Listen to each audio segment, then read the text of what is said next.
रात का वक्त था। गांव की सीमा पर झाड़ियों और टूटे रास्तों के बीच वो सूखा कुआं खड़ा था, जिसके पास सालों से किसी ने झांका भी नहीं था। उसी कुएं के पास पिछले 4 दिनों से रोज एक इंसान जाता रहा है, हाथ में टॉर्च और आंखों में एक चमक। आज विधि की 5वीं रात है। आज के बाद सब बदल जाएगा। उसने चारों तरफ देखा। हवा थमी हुई थी। फिर वो रस्सी के सहारे धीरे धीरे कुएं के अंदर उतरने लगा। नीचे उतरते ही आवाज दब गई और ऐसा लगा जैसे कुआं उसे निगल रहा हो। इस रात उसने दिया नहीं जलाया और टॉर्च भी बंद रखी। अंधेरे में ही बैठा रहा। पहली बार उसने मंत्र पूरा पढ़ा। जैसे ही आखिरी शब्द निकला, कुएं की जमीन ठंडी हो गई और नीचे से एक आवाज आई, मांग। मिथुन की आवाज फटी। पैसा, ताकत, आसान जिंदगी। उसके बाद कुआं खामोश हो गया। ये अंधकूप विधि थी। इस विधि से जो जागता है वो वरदान नहीं देता, वो सौदा करता है। इस सौदे में कुछ चीजें मांगी जाती हैं और जो मांगी जाती हैं तो वो ली जाती है। मिथुन और राजन बचपन से साथ पढ़े थे। राजन किताबों में डूबा रहता, मिथुन खिड़की से बाहर झांकता। परीक्षा में मिथुन नए नए तरीके से कॉपी करता। मिथुन, हर बार नकल से पास नहीं होगा। अरे यार, दिमाग का सही उपयोग शॉर्टकट निकालना है। समय बीतता गया। राजन की सरकारी नौकरी लगी, शादी हो गई, जिंदगी सधी हुई सी हो गई। मिथुन कभी नौकरी करता, कभी छोड़ देता। नौकरी गुलामी है, जुगाड़ से पैसे कमाने में मजा है। धीरे धीरे मिथुन शराब पीने लगा, पैसे उड़ाने लगा, कभी माँ से, रिश्तेदारों से तो कभी दोस्तों से। एक दिन अचानक उसकी माँ गुजर गई। रिश्तेदारों ने भी मुंह फेर लिया, दोस्त भी दूर हो गए, सिर्फ राजन बचा। राजन हर बार उसे पैसे देता, कभी सवाल नहीं करता। एक दिन राजन खुद मिथुन के घर आया। सच बता, ये पैसे कहाँ जाते हैं? मिथुन मुस्कुराया। अंधकूप क्रिया कर रहा हूँ। राजन चौंक गया। ये सब ढोंग है मिथुन। अखबार में कहानियां छपी हैं, लोग अमीर हो गए हैं इस क्रिया से।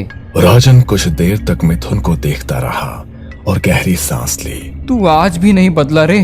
बचपन से तू ऐसा ही है, बस हर चीज का जुगाड़ ढूंढता रहता है। मिथुन जोर से हंस पड़ा। वो हंसी थोड़ी ज्यादा तेज थी, जैसे वो राजन को नहीं, खुद को यकीन दिला रहा हो। अरे राजन बाबू, जो बदल जाए वो इंसान ही कैसा। मैं तो बस हमेशा आसान रास्ता निकाल लेता हूँ। अरे छोड़ ये सब, तूने कुछ बनाया तो नहीं होगा। चल मैं तुझे खाना खिलाता हूँ। दोनों घर से निकले, पास के पुराने होटल में जाकर बैठे। खाना आते आते बातें अपने आप पीछे चली गई। स्कूल के दिन, वो सपने जो तब बहुत आसान लगते थे। खाना खत्म होते होते मिथुन फिर उसी विषय पर लौट आया। राजन, ये अंधकूप क्रिया कोई नई चीज नहीं है, ये सदियों पुरानी विधि है। फिर वही? अरे सुन तो सही। ये क्रिया सूखे कुएं में की जाती है, बस 5 दिन और इंसान की सारी इच्छाएं पूरी। राजन चुपचाप सुनता रहा। कुछ ही दिनों में सब ठीक हो जाता है। पैसों की दिक्कत, काम की टेंशन, सब खत्म। एक बार ये क्रिया कर ली ना, फिर मैं तुझे पार्टी दूंगा और अपनी गाड़ी में घुमाऊंगा। राजन ने भौहें चढ़ाई। तुझे ये सब किसने बताया? मिथुन ने जेब से अखबार का एक पुराना पन्ना निकाला। मैंने जेल के न्यूज़पेपर में पढ़ा, कई लोगों की कहानियां छपी हैं, सब अमीर हो गए, सबकी किस्मत बदल गई। मैं रोज अखबार लेता हूँ, उसमें पूरी विधि भी छपी है, बहुत आसान है। हर बार की तरह इस बार भी तूने कोई नया टोटका निकाल लिया है। तू कभी नहीं सुधरेगा रे मिथुन। मिथुन ने कुछ नहीं कहा, बस मुस्कुराता रहा। कुछ देर बाद दोनों होटल से निकले और अपने अपने रास्ते चले गए। कुछ ही दिनों में मिथुन गांव की सीमा पर उस सूखे कुएं के पास जाने लगा। उसने झाड़ियां काटी, मलबा हटाया, पीठ पर झोला और हाथ में टॉर्च। यहाँ वहां देखता हुआ वो धीरे धीरे कुएं के अंदर उतरने लगा।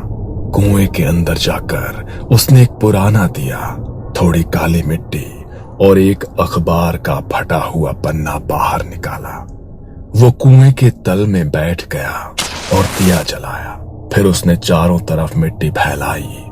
फिर अखबार के उस पन्ने को पढ़ने लगा। जो नीचे है उसे नाम नहीं दिया जाता। मिथुन को उस रात कुछ नहीं हुआ।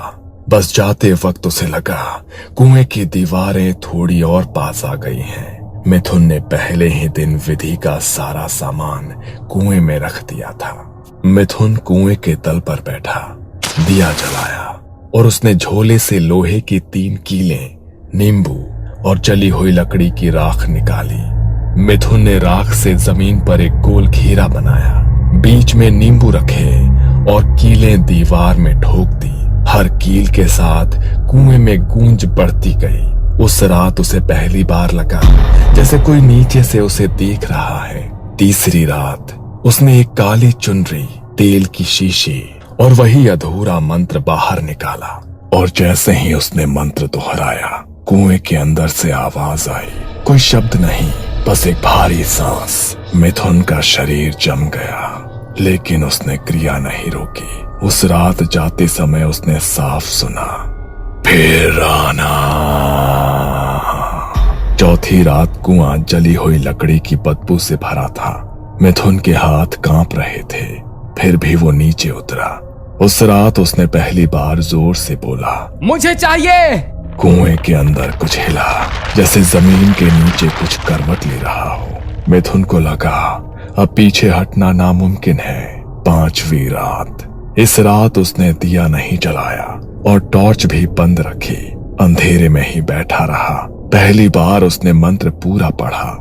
जैसे ही आखिरी शब्द निकला, कुएं की जमीन ठंडी हो गई और नीचे से एक आवाज आई, मांग।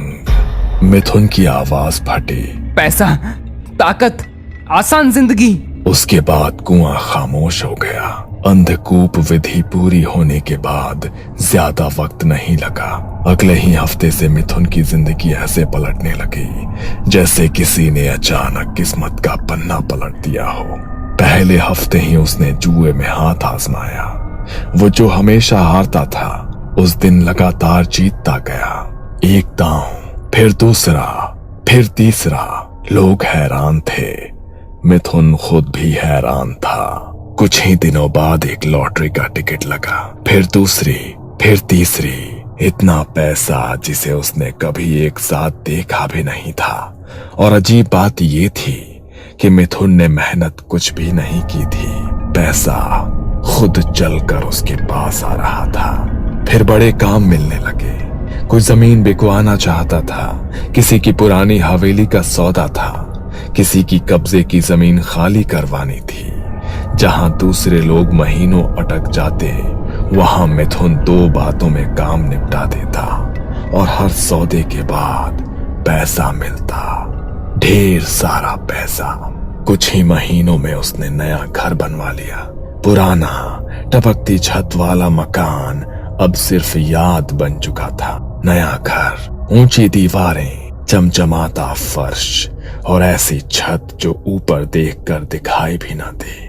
फिर एक दिन नई गाड़ी खरीद ली।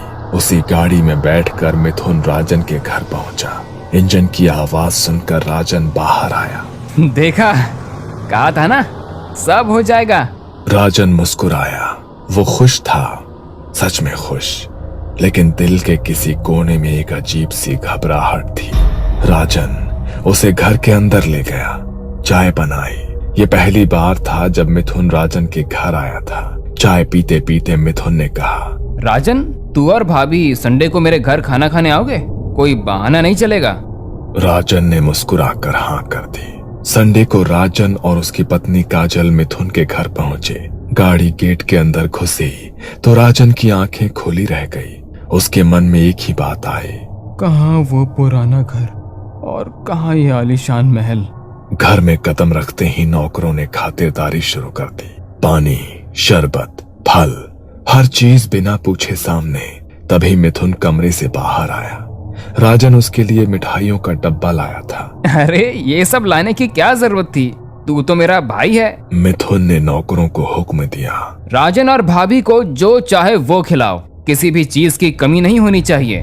थोड़ी देर में ढेर सारी डिशेस आ गई। तीनों मजे से खाना खाने लगे। हंसी, पुरानी बातें और सुकून। पर राजन के मन में एक सवाल अब भी अटका था। मिथुन, ये सब कैसे हुआ? वो क्रिया? मिथुन ने खाना रखते हुए कहा। उसी की वजह से तो सब हुआ। मैंने कहा था ना, एक बार वो क्रिया कर लूं तो सब सही हो जाएगा। फिर हंसकर बोला, देख, आज पार्टी भी मिल रही है। खाना खत्म हुआ। मिथुन ने खुद राजन और काजल को गाड़ी में बैठाकर उनके घर छोड़ा। राजन गाड़ी में बैठकर पीछे मुड़कर उस आलीशान घर को देखता रहा।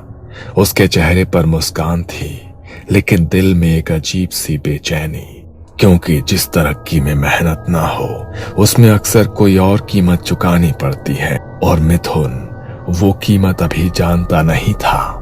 कुछ महीनों तक सब कुछ ठीक चलता रहा। मिथुन ने सोचना ही छोड़ दिया कि ये सब क्यों हो रहा है, लेकिन अंधकूप विधि के कुछ महीने बाद हवा बदलने लगी। सबसे पहले एक सौदे में गड़बड़ हुई। मिथुन ने एक पुरानी हवेली बिकवाई थी, कागज पूरे सही से देखे बिना। बाद में पता चला कि जमीन किसी और के नाम से दर्ज थी। असल मालिक ने हवेली के नए मालिक को धमकाया। हवेली के नए मालिक ने सारा इल्जाम सीधा मिथुन पर डाल दिया। हवेली के मालिक ने मिथुन का कॉलर पकड़ा। आखिरकार मिथुन को अपने ही पैसों से नुकसान भरना पड़ा। पहली बार उसके हाथ से पैसा पीछे की तरफ गया। फिर जुए में हार शुरू हो गई। जो हाथ कभी खाली नहीं जाता था, अब हर बार डूबने लगा। लॉटरी अब लगती ही नहीं थी। जमीन के सौदे आखिरी वक्त पर टूटने लगे। लोगों के फोन आने बंद हो गए। लोग उससे नजरें चुराने लगे। मिथुन को कुछ समझ नहीं आ रहा था। उसने वही किया जो वो हमेशा करता था, भागने की कोशिश। लेकिन इस बार किस्मत से नहीं, किसी और से रातें बदलने लगी। अब वो सुकून से सो नहीं पाता था। हर रात एक ही सपना, वो किसी अंधेरी गुफा में फंसा है। चारों तरफ नमी, सीलन और अंधेरा। वो बाहर निकलने की कोशिश करता, लेकिन रास्ता नहीं मिलता। सांस फूलने लगती, सीना पत्थर की तरह भारी, और तभी वो हड़बड़ाकर नींद से जाग जाता, पसीने से भीगा हुआ। कभी कभी उसे लगता कि घर में कोई है, कोई कोने में खड़ा उसे घूर रहा है और कुछ मांग रहा है, लेकिन क्या है वो नहीं समझ पाता। पैसे खत्म होने लगे। मिथुन ने अपनी गाड़ी बेच दी ताकि घर में चूल्हा जल सके। जिस गाड़ी में वो कभी शान से बैठता था, आज वही उसके हाथ से चली गई। और फिर एक रात उसे लगा जैसे कोई उसका गला दबा रहा है। सांस रुक नहीं रही थी, आंखें फटी हुई थी। वो बिस्तर पर छटपटाता रहा, लेकिन कमरे में कोई नहीं था। अगली सुबह वो टूट चुका था, डरा हुआ, खाली। उसे समझ आ गया था कि ये कुछ अजीब है। उसी दिन वो रोते हुए राजन के पास पहुंचा। राजन, मुझसे गलती हो गई, मुझे बचा ले। राजन ने पूरी बात सुनी, एक शब्द भी नहीं टोका। राजन ने अपनी पत्नी काजल से बात की। काजल के गांव में एक तांत्रिक बाबा थे, बाबा गोरखनाथ। राजन ने उन्हें मिथुन की कहानी बताई और मदद मांगी। 2 दिन बाद राजन बाबा गोरखनाथ को मिथुन के घर ले आया। बाबा ने घर में कदम रखते ही आसपास देखा। हवा सूंघी, आंखें बंद की, फिर मिथुन से बोले, तूने किस जगह से क्रिया की थी? मिथुन ने कांपते हाथों से गांव की सीमा के सूखे कुएं की तरफ इशारा किया। बाबा ने एक ही बात कही, वहां चलना होगा। अगली शाम दोनों सूखे कुएं के पास खड़े थे। हवा में सड़ी हुई मिट्टी और पुराने लोहे जैसी गंध थी। बाबा गोरखनाथ कुछ पल चुपचाप कुएं को देखते रहे, फिर उन्होंने आंखें बंद की और जमीन पर हाथ रख दिया। अचानक उनके चेहरे का रंग बदल गया। उन्होंने आंखें खोली और सीधे मिथुन की तरफ देखा। तूने अंधकूप विधि की है, लेकिन अधूरी समझ के साथ। मिथुन कांपने लगा। बाबा, सब कुछ अखबार में जैसा लिखा था वैसा ही किया था। बाबा ने धीमी आवाज में कहा, अखबारों में सच पूरा नहीं लिखा जाता बेटा। उन्होंने कुएं की तरफ इशारा किया। इस क्रिया से तूने एक शैतान को जगाया है, ऐसा शैतान जो बिना मांगे इच्छाएं पूरी करता है। राजन की सांस अटक गई। फिर ये सब क्यों हो रहा है बाबा? बाबा की आवाज और भारी हो गई। क्योंकि हर महीने में एक मुहूर्त आता है अमावस्या का। उस रात शैतान को रक्त की बलि देनी होती है। मिथुन के पैर लड़खड़ा गए। बलि? ये बात मुझे किसी ने नहीं बताई। बाबा ने सीधे उसकी आंखों में देखा। तूने उसे जगाया और उसे भूखा छोड़ दिया। कल महालय अमावस्या की रात है। मिथुन की हालत और बिगड़ गई। बाबा, मैं अकेला नहीं जा सकता, आप भी साथ चलिए। बाबा ने थोड़ा सोचा, फिर जमीन पर कुछ रेखाएं बनाई, अपने शरीर पर राख लगाई और मंत्र जाप शुरू किया। कुछ देर बाद बाबा ने आंखें खोली। चलो, लेकिन याद रखना सारी विधि तुम्हें अकेले ही करनी होगी। अमावस्या की रात मिथुन काला मुर्गा लेकर कुएं के अंदर उतरा। बाबा उसके पीछे उतरने लगे। कुएं के अंदर अब भी वही गोल निशान थे जो पहली विधि में बने थे। मिथुन ने सामान जमाया, दिया जलाया, वही मंत्र फिर से पढ़ने लगा। उसकी आवाज कांप रही थी। फिर उसने मुर्गे की गर्दन काट दी। रक्त जमीन पर गिरा। मुर्गा वहीं रख दिया। अचानक मुर्गा जमीन में धंस गया। रक्त पलक झपकते ही सूख गया। कुएं की जमीन कांपने लगी और दरारें पड़ने लगी और फिर एक तेज खून की पिचकारी जमीन से उछली। मिथुन के शरीर पर खून के छींटे पड़े और उसी पल एक भारी खुरदरी आवाज चारों तरफ गूंज उठी। मैंने तुझे सब कुछ दिया, पर तू कभी मुझसे मिलने नहीं आया, कभी मेरी बलि नहीं दी। मिथुन जमीन पर गिर पड़ा। बाबा, बचा लो मुझे। वो हाथ जोड़ने लगा। मैं हर अमावस्या आऊंगा, हर बार बलि दूंगा। जमीन और खुल गई। पिछली बलि का क्या, मैं महीनों से भूखा हूँ। अचानक काले हाथ जमीन से निकले। आज मैं खुद अपना हिस्सा लूंगा। मिथुन चीख भी नहीं पाया। जमीन ने उसे एक झटके में खींच लिया। कुआं फिर से शांत हो गया। कोई आवाज नहीं, कोई हलचल नहीं। बाबा गोरखनाथ चुपचाप बाहर निकले और राजन के पास गए। काली क्रियाओं का नियम है, अगर शैतान का अपमान हुआ तो वो अपना बदला खुद लेता है।